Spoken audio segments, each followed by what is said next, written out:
আমরা এখন বেঁচে থাকার সংগ্রামে লিপ্ত আছি, টিকে থাকার সংগ্রামে লিপ্ত আছি।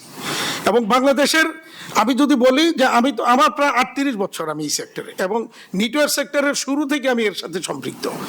এই 38 বছরে গত 2 বছরের মতো এত বড় সংকট, এত সমস্যা আমরা এই বিগত সময় আর কখনো ফেস করতে হয়নি আমাদেরকে, এখন যা ফেস করছি। ব্যাংকিং মানে এত অসহযোগিতা বর্তমানে করছে, মানে যে কোনো সময় একটার পর একটা ইন্ডাস্ট্রি বন্ধ হবে এই ব্যাংকিং মানে এই নিয়মের কারণে। বর্তমানে যে বাংলাদেশ ব্যাংক যে পলিসি করেছে, এই পলিসি এই ইন্ডাস্ট্রিকে শেষ করে দিচ্ছে বর্তমানে। বাংলাদেশ ব্যাংকের কোন পলিসির কথা বলছেন?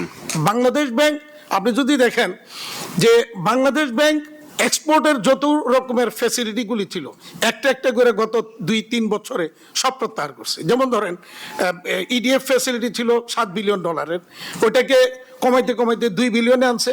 কি হয়েছে? এটা IMF এটা মানে প্রেসক্রিপশনে এটা দেওয়া যাবে না বলছে। তো IMF কোন দেশের প্রেসক্রিপশন দিয়ে উন্নতি করছে এরকম উদাহরণ কিন্তু আমাদের কাছে নাই। এবং আমি বরাবরই বলছি IMF প্রেসক্রিপশন সবসময় সবগুলি নেওয়া যাবে না, বাট ওনারা নিচ্ছেন।